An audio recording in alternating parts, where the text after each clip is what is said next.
자, 이제 오늘은 또 이어서 바로 고려시대 때 지금 저번 시간까지 고려시대 이제 전기에 대해서 배웠죠.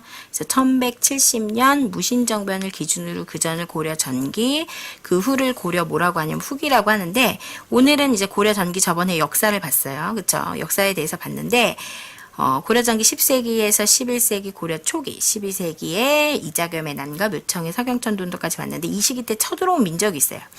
여기가 이제 무슨 족이냐면 거란족. 여기 12세기 때 쳐들어온 건 무슨 족? 여진족인데. 이제 일단 첫 번째는 이제 거란족의 침입과 여진족의 침입에 대해서 볼 거고요. 두 번째는 이제 고려 후기로 들어갈 거예요. 그래서 고려 후기에 가면 무신정변이라고 하는 게 일어나서 무신정권이라고 하는 게 만들어지는데 그 무신정권에 대해서 볼 거고, 세 번째 몽골의 침입. 에 대해서 볼 거고, 몽골의 침입. 그리고 이제 네 번째는 원나라, 몽골한테 결국 우리가 항복하면서 원나라 간섭기가 되는데 원 간섭기에 대해서 보고, 이것에 대해서 개혁하려고 했던 누구의 개혁에 대해서 볼 거냐면 공민왕의 개혁에 대해서 볼 겁니다. 그래서 오늘 이제 5가지를 통해서 고려시대 일단 정치 역사는 한번 끝내보려고 그래요.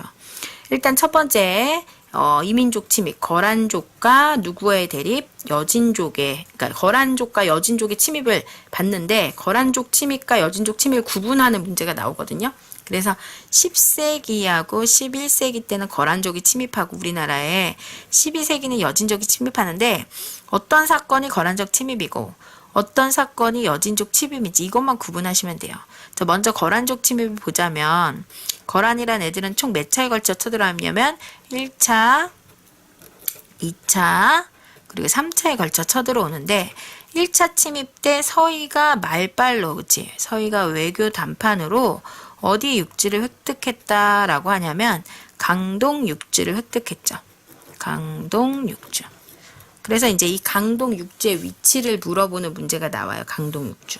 강동 육주는 이제 어디에 있는 거냐면 이렇게 우리나라가 있으면 여기가 압록강의 동쪽이라고 하는 요 지역이에요. 요 지역. 그렇죠? 요 지역과 관련된 거. 나오면 거란의 몇 차 침입이야? 1차 침입이죠. 그리고 2차 때는 이제 양규가 격퇴하는데 그렇구나. 자, 3차 때는 이제 강감찬이 격퇴하죠. 강감찬이 격퇴하는데 이 결과가 중요해요. 이 결과 바로 거란족에 대비해서 우리가 쌓은 성이 무슨 성이다? 천리, 장성을 압록강에서 도련포까지 쌓아요. 그쵸? 그래서 이제 압록강에서 도련포까지 천라전성은 바로 무슨 족과 관련된 것이다? 거란족과 관련된 거다. 그래서 거란족의 침입은 강동 육주, 그치? 강감찬, 그리고 결과 천리장성. 이 천리장성은 누구에 대해서 쌓은 거죠? 거란족에 대해서 쌓은 것이다. 이거 잡아내 주시면 돼요. 괜찮죠? 자, 그 다음에 이제 무슨 족 나와줘야 돼요? 이제 여진족의 침입 나와줘야 돼요. 자, 여진족이 이제 여러분 이제 바로 말갈족 애들이에요. 근데 이제 워낙 뿔뿔이 흩어지고 통합을 못해서 약했기 때문에 진짜 계집애 같다라고 해서 여진족이라는 이름을 붙였죠. 그쵸? 근데 이제 이 여진족 같은 경우는 우리가 처음에 우리나라를 부모의 나라라고 막 섬겼어요. 그러다가 나중에 이제 아골타라고 해서 여진족에도 히어로가 등장했죠. 나 아자에 뼈 골자에 때리타, 내 뼈로 나를 때려. 무섭죠. 말만 들어도 막 무서운데 이런 이상한 이름을 가진 히어로가 등장하게 되면서 여진족이 부족이 통합됩니다. 이것의 위기를 느꼈던 윤관이란 사람이 우리도 여진족에 대응해야 된다라고 하면서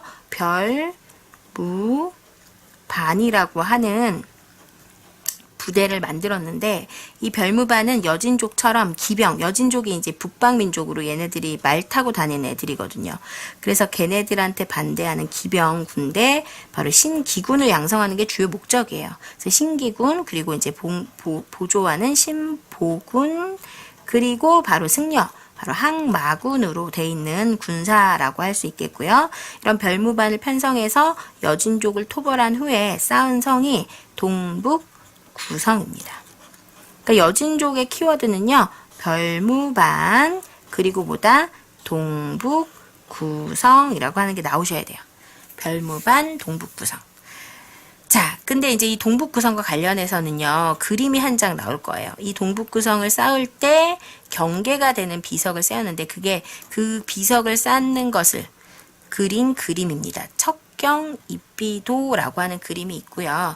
이 척경 입비도가 나오면 이제 윤관이 여진족을 토벌하고 세운 비석이에요. 근데 이제 그려진 건 조선시대 때 그림이긴 한데 요게 나오면 아무튼 여진족이에요. 알겠죠? 잊으시면 안 돼요. 그래서 척경 입비도 하면 동북구성. 알겠죠? 척경 입비도 하면 동북구성. 그런데 이제 동북구성을 다시 달라고 하도 그래서 우리가 다시 돌려줬거든요. 돌려줬지만 얘네들이 이제 엄청 커져서 여진족이 커져서 금이 되면서 우리나라한테 무슨 관계를 요구하게 되냐면 군신 관계를 요구하게 됩니다.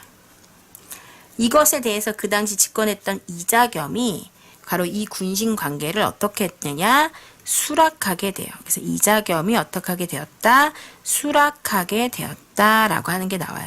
그로 인해서 우리나라가 이제 더 이상 북진 정책을 안 하게 되죠. 그래서 북진 정책이 어떻게 하게 돼요? 좌절되게 되었습니다. 왜 이자겸은 이것을 수락했을까요? 싸움 나면 자기 정권이 불안해지잖아. 정권 유지를 위해서 수락을 하게 되죠. 그래서 아무튼 이자겸이 수락하게 돼서 북진 정책이 좌절되게 돼요. 자, 이게 거란족과 여진족에 관련된 키워드예요. 요거 딱 외우고 있으면 웬만한 문제는 풀리실 거예요. 자, 일단 거란족 하면 서희가 외교 단판으로 강동 육지를 회복하고요. 3차 침입 때 강감찬, 그 다음에 그 결과 쌓은 게 천리장성. 그러니까 이제 문제에서 강감찬이 물리친 내용이 나오고 이 이후의 상황 물어본다면 천리장성 나오셔야 되겠죠. 여진족하고는 윤간의 별무반, 그 다음에 동북구성, 그 다음에 세운 비석이 척경 입비도가 될 거예요. 근데 이제 이때 동북구성을 다시 달라 그래서 줬더니 금이 군신관계를 요구하게 돼서 이자겸이 이걸 수락하게 되면서 북진 정책이 좌절되게 되었다라고 하는 거 잊으시면 안 되겠죠. 한번 반복해 볼까요? 서해 외교 단판으로 강동 육주, 3차 침입 때 강감찬, 그 결과 천리장성, 윤간의 별무반, 그리고 동북 구성을 쌓고 척경 입비도, 그 다음에 금의 군신관계를 이자겸이 수락해서 북진 정책이 어떻게 하게 되었다? 좌절되게 되었다 라고 하는 것에 대해서 배웠습니다. 자, 그래서 여러분 지금 보시면요. 그래서 거란족, 여진족 침입을 이제 했고, 결국 여러분 이제 또 빵 터진 게 1170년에 있었던 뭐죠, 여러분? 무신정변이에요. 자, 무신정변. 일단 무신정변의 배경은 문신과 무신에 대한 차별 대우에서 시작을 했어요. 문신한테 뭐가 있었어? 군사 지휘권이 있었다는 거죠. 그리고 문신한테도 토지를 더 많이 줬어요. 무신한보다. 그래서 이런 부분에 있어서 불만이 있었고, 그 당시 왕이었던 의종도 정치를 잘 못했죠. 실정이라고 하죠.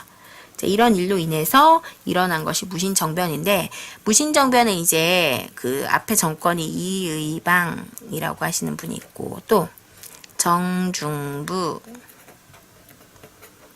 다음에 경대승, 그 다음에 이의민, 그쵸? 그 다음에 최충원, 최우, 최항, 최의라고 하는데 여기까지가 무신정권 초기 정권이라고 얘기하고요. 여기서부터는 최씨 무신정권이라고 합니다. 그렇다고 봤을 때 이제 초기 정권 때는 굉장히 불안정했는데 최씨 무신정권 때 안정기가 됐기 때문에 이 최씨 무신정권이 안정할 수 있었던 정치적 기반을 물어보는 문제가 정말 많이 나와요. 자, 초기 때는요, 기구가 하나밖에 없어요. 뭐가 있었냐면 중방이라고 하는 기구가 하나밖에 없었어요. 중방. 근데 이제 최씨 무신정권에서는 최충원이 만든 게 이제 교정도감이라고 해서 최고 회의기구가 있었고요. 최우는 자기 집 앞에 인사행정권을 갖고 있는 정방이란 기구를 만들었습니다. 그래서 이 교정도감과 정반은 최씨 무신정권의 정치적 기반이에요. 그러면서 경대승이 원래 신변을 보호하려고 만든 기구가 있었어요. 그게 도방인데 이걸 그대로 최씨 무신정권이 자신의 보디가드로 썼죠. 그래서 도방과 그 다음에 군사 이제 특수부대죠. 삼별초가 바로 최씨 무신정권의 무슨 기반이다? 군사적 기반이 됩니다. 그래서 도방과 삼별초는 최씨 무신정권의 무슨 기반? 군사적 기반이에요. 얘네들은 이제 정치적 기반이고 얘네들은 군사적 기반이에요. 그래서 최씨 무신정권의 기반이 이렇게 잘 돼 있었기 때문에 최씨 무신정권은 굉장히 어땠다? 안정적이었어. 자, 근데 그 중에 최충원만 따로 문제에서 나올 수가 있어요. 최충원만 따로. 이분은 처음에 딱 정권을 잡았을 때는 봉사 10 협조라고 하는 개혁안을 제시할 정도로 의지가 있어 보였으나 안타깝게도 정권 유지에 급급해서 개혁에 소홀했어요. 그래서 정권 유지 노력만 했다라고 하는 거. 그치? 그러면서 뭐를 만들었어? 교정 도감을 만들었다. 요거 잊으시면 안 되겠어요. 그렇죠? 요거 나온다라는 거. 그 다음에 이음인이라고 하시는 분은 이제 천민 출신이 나오기도 하였다라는 거. 천민 출신. 그렇죠? 요거 나와 주셔야 돼요. 그리고 여기까지는 여러 난들이 일어납니다. 그 중에 이제 대표적인 최씨무신 정권 전에 있었던 난이 망이 망소이의 난.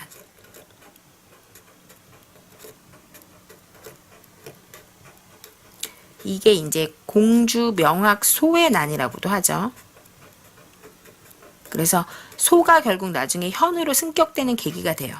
이게 이제 망이 있었는데 최충원 때 그리고 이거 말고도 뭐 삼국 부흥운동도 다 이 시기에 일어나요. 최씨무신정권 전에. 삼국 부흥운동이라고 해서 다시 고구려를 살리겠다. 뭐 최강수라든지 아니면 이연년이라든지 이연년 백제를 살리겠다. 이비발좌의 난이라든지 이런 난들이 삼국 부흥운동으로 있었는데 딱 요 최충원 때는 딱 하나 있어요. 최충원의 산업이었던 만적의 난이 일어나게 됩니다. 이 만적의 난은 왕후 장상의 씨가 따로 있느냐라고 하면서 무슨 해방운동을 얘기한 것이다. 신분 해방운동을 얘기한다. 신분 해방운동적 성격을 갖고 있다. 그래서 무신정권 요 정도는 여러분 알고 있어야 문제 풀 수 있으시거든요. 자, 초기 때 기구는 뭐라고요? 중방. 최충원이 만든 건 교정도감. 최유가 만든 건 정방. 어렵지 않죠? 자, 최씨무신정권 군사적 기반. 신변보호, 도방, 그리고 삼별초. 그쵸? 자, 최충원이 내놓은 개혁안이 있었어요. 봉사 10조. 그래서 여러분 봉사 10조도 알아줍시다. 봉사 10조 있었지만 정권 유지에만 노력했다. 자, 최충원 때 있었던 만적의 난의 운동의 성격은 무슨 운동이다? 신분 해방 운동이다. 무슨 난? 만적의 난. 무슨 운동? 신분 해방 운동. 다시 한번 볼까요? 첫 번째, 자, 요때 기구는 중방. 하지만 최씨무신정권 때는 정치적 기반이 교정도감과 바로 정방. 군사적 기반은 도방과 삼별조. 그쵸? 최충원이 내걸은 개혁안이 뭐라고요? 봉사 10조. 그러나 정권 유지만 노력했다. 그쵸? 자, 그리고 요때 만적의 난의 성격은 바로 무슨 운동이다? 신분 해방 운동적 성격을 갖고 있다. 라고 하는 거 잊으시면 안 되겠네요. 자, 지금 이제 저와 함께 오늘 지금 무신정권에 대해서 배웠어요. 그쵸? 무신정권. 그래서 방금 전에 이제 고려 후기와 관련돼서 먼저 고려 전기 때 여진족의 침입, 거란족의 침입받고 무신정권에 대해서 배웠는데 결국 무신정권 하에서 세 번째 누가 침입하게 되냐면 몽골이 침입하게 됩니다. 그래서 이제 몽골 침입과 관련돼서는 뭐 여러 가지가 있지만 일단 소실된 문화재가 중요해요. 이때 소실된 문화재가 황용사, 구층, 목탑, 그리고 초조 대장경. 그러니까 문제에서 얘네들이 딱 나와 놓고 얘네들이 소실됐던 때가 언제입니까? 라고 나온다면 누구의 침입대다? 몽골의 침입대다 라고 하는 거 나오셔야 돼요. 알겠죠? 이거 중요하고요. 자, 그 다음 또한 몽골 침입 때 이제 저항했던 세력인데요. 먼저 처인부곡민이 저항했고, 그치?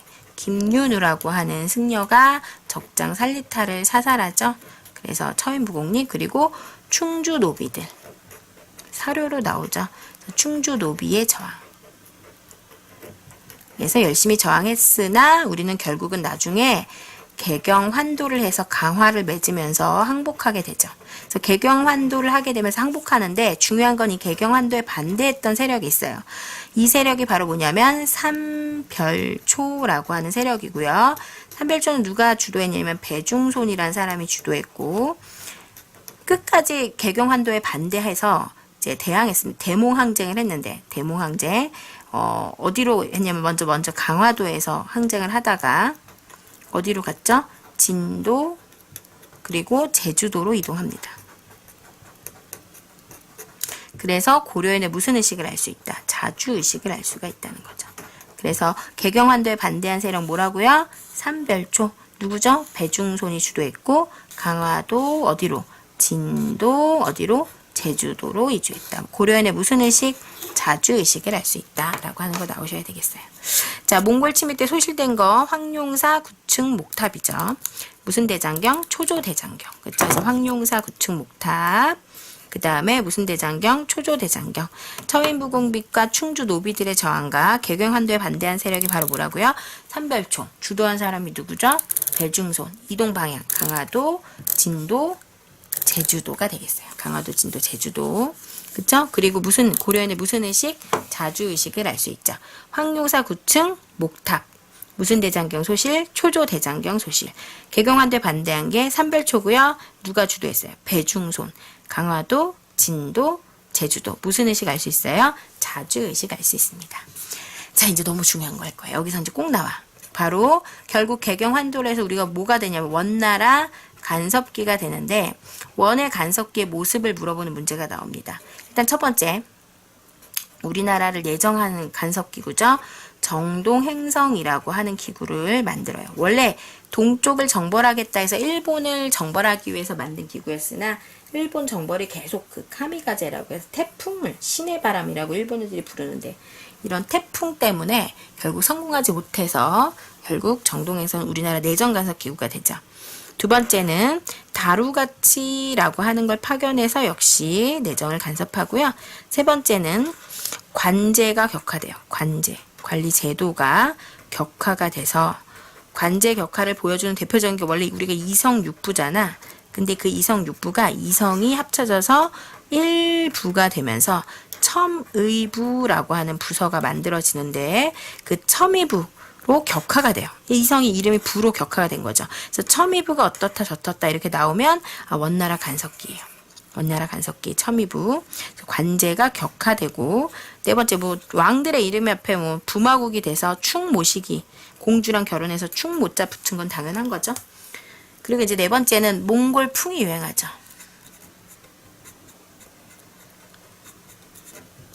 그 다음에 다섯 번째는 이제 공녀를 바쳐요. 공녀. 그리고 응방이라고 해서 매를 바치기도 하죠. 그리고 이제 제일 중요한 게 영토가 상실됩니다. 영토.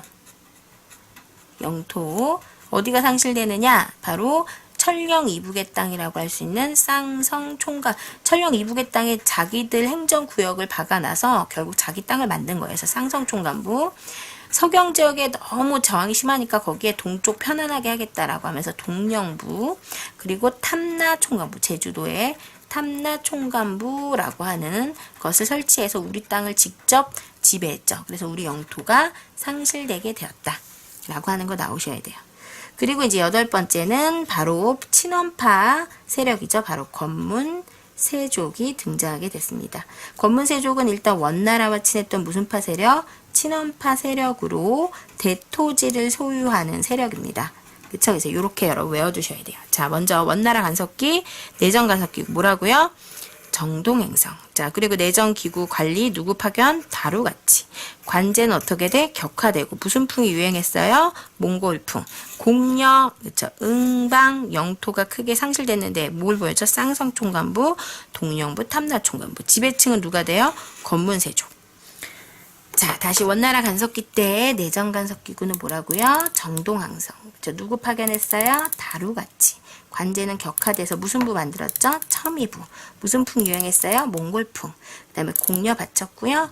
응방에 매 바쳤고요. 영토가 상실돼서 쌍성총관부 만들었죠. 그리고 권문세족이라고 하는 것을 만들어서 그쵸? 이분들이 이제 주요 세력이 됐다라는 거죠. 그래서 원간섭기, 내정간섭기구, 정동행성, 다루가치, 관제격화, 그 다음에 뭐죠? 첨의부.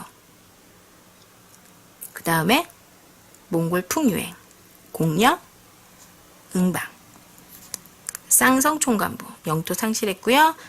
지배층은 누가 돼요? 권문세족이 됩니다. 이것에 반대해서 나온 게 바로 무슨 왕이다? 공민왕이 되는 거죠. 공민왕은 일단 반원 자주 정책을 펴서 권문세족을 숙청해요. 대표적인 사람이 기철이라고 대표적인 사람이죠. 권문 기황후라고 그 원나라 황제의 황후가 돼서 이것에 때문에 등에 업고 힘이 셌던 권문세족이 있었는데 숙청하죠. 그리고 또 하나가 이제 쌍성 총관부를 공격해요. 영토를 다시 회복합니다. 이게 제일 문제에서 많이 나오죠. 쌍성 총관부 공격. 그리고 관제도 다시 다 복구해요. 관제 복구. 그리고 이제 정동행성도 폐지합니다. 정동행성 뭐 했다? 폐지. 그래서 공민왕 반원 자주정책. 누구 숙청? 권문세족 숙청하고, 그쵸? 쌍성 총관부 공격하고, 관제는 복구하고, 뭐 폐지했다? 정동행성 폐지. 이거 나오면 반원 자주정책이죠. 제일 먼저 뭐라고요? 네.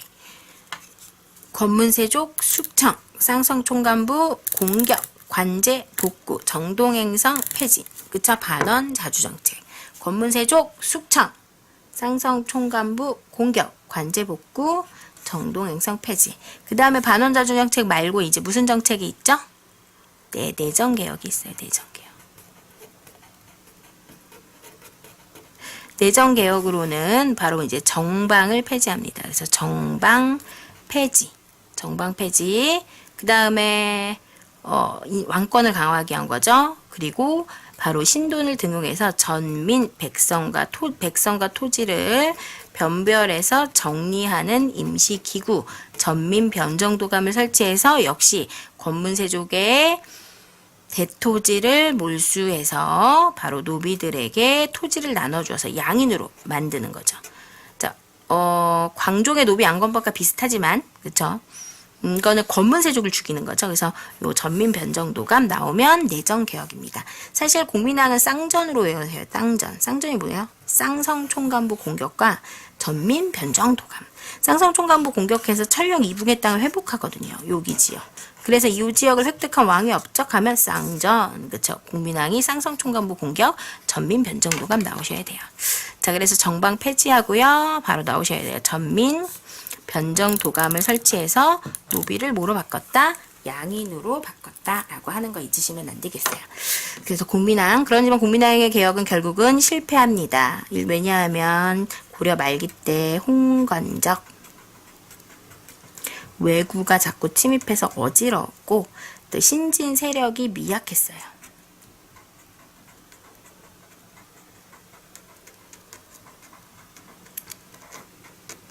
그리고 권문세족이 반발이 심해서 결국 살해당하죠. 그 권문세족의 반발로 결국은 실패하게 되었다.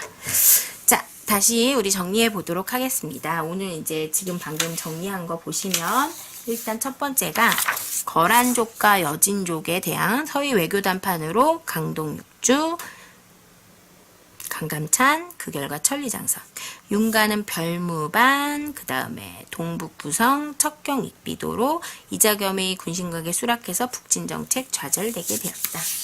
그 다음에 두 번째는 무신정변이라고 하는 건데 최충원의 정치적 기반은 교정도감, 그 다음에 정방, 초기 때는 중방이었고요. 군사적 기반은 도방, 삼별조. 최충원은 봉사 10조란 개혁을 제시했지만 정권 유지에만 노력했고 만적의 나는 신분 해방운동적 성격을 갖고 있다. 몽골에 침입돼 소실된 문화재는 황룡사 구축 목탁과 초조 대장경이 있으며 이것에 개경 환도를 하는 것에 대항했던 삼별초는 배중손이 이끌었고 강화도, 진도, 제주도로 이동했으며 고려인의 무슨 의식을 알 수 있다? 자주의식을 알 수 있죠. 원나라 간섭기 때는 정동행성을 설치하고 다루같이 파견하고 관제가 격화돼서 첨의부, 몽골풍, 공녀, 응방, 쌍성총관부, 권문세족. 이것에 대한 공민왕은 반원 자주정책으로 권문세족 숙청, 쌍성총관부 공격, 관제 복구, 정동행성 폐지. 내정개혁으로는 전민 변정도감 쌍전. 하지만 이러한 이유로 결국 실패하게 되었다라고 하는 것까지 해서 고려의 정치사 정리해 봤습니다.